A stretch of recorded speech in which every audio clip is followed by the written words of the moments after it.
Let's start. Dictation शुरू होगी 5 second बाद। पैरा। महाशय जी, आप किसी की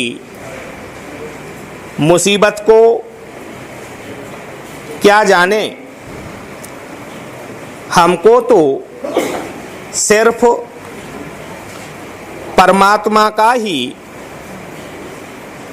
भरोसा है।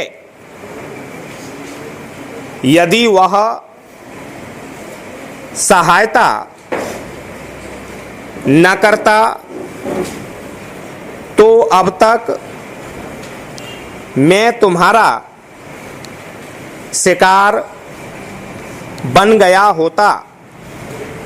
वह चूहे को चूहेदानी समेत उठा ले गया।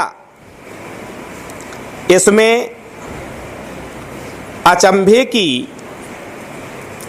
क्या बात है? ऐसा तो वह पहले भी कई बार कर चुका है। जाओ और चूहेदानी समेत उसको बुला लो।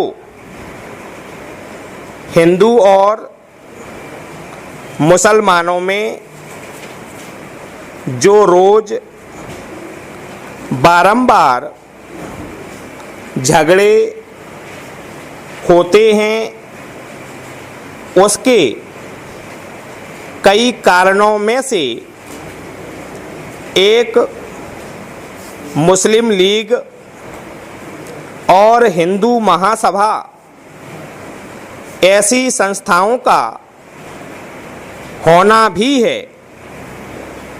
अब इन झगड़ों को समाप्त करना ही हमारा उद्देश्य होना चाहिए।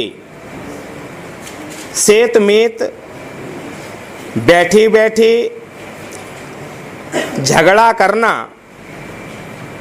अच्छी बात नहीं। इस विषय में तुम्हारी क्या सम्मति है? स्टॉप। 5 वर्ष पहले हम लोग कलकत्ते गए थे। वहाँ बहुत बड़ी बड़ी इमारतें बनी थीं।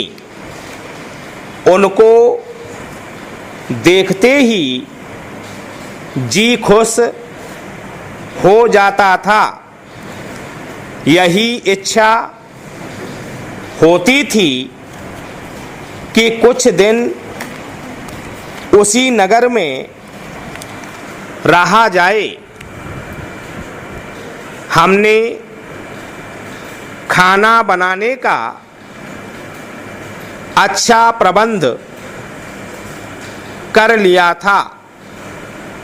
इसमें हमारे मित्र रामेश्वर प्रसाद बड़ी मदद करते थे। हम उनसे अक्सर कहा करते थे कि मित्र, तुम कष्ट मत करो, मगर वह न मानते थे। हम और वह अक्सर इकट्ठे ही बैठकर खाते थे। खाना खाते वक्त इधर उधर नहीं देखना चाहिए। ऐसा करने से चित्त उचट जाता है और अक्सर भूखे ही उठना पड़ता है। स्टॉप। पैरा। इतना बड़ा अर्थात लंबा चौड़ा पतलून पहनकर कहाँ जाने का इरादा है? यह पतलून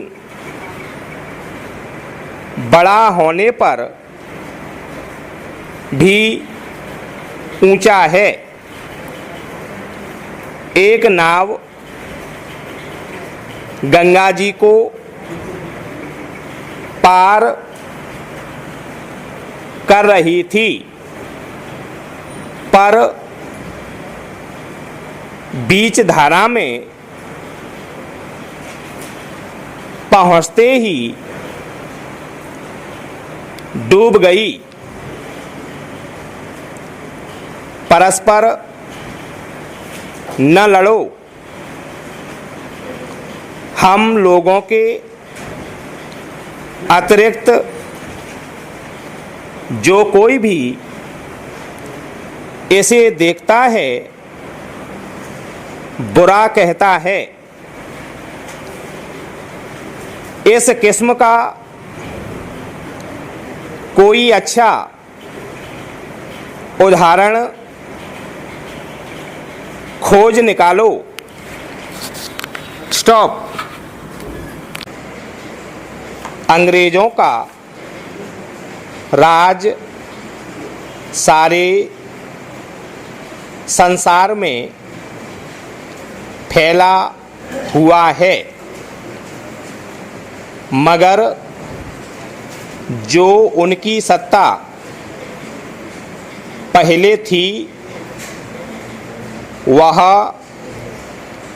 युद्ध के बाद से जाती रही है। अगर आप उस युवक को बगैर कुछ दिए हुए भगा देंगे तो ठीक न होगा। यह बड़ी कठिन गुत्थी है, किंतु आप इसको भी हल कर सकते हैं। यथार्थ में यह बात ठीक नहीं, क्योंकि तुम या तुम्हारे बाप दोनों के पास यथेष्ट धन है, इसलिए आपको उस दुखी की मदद यानी सहायता करनी चाहिए। अगर अंग्रेज बगैर युद्ध के चीन के युवकों को यथार्थ में यथेष्ट सहायता देते तो चीन के दुश्मन यानी जापान को हराना कुछ कठिन नहीं। स्टॉप।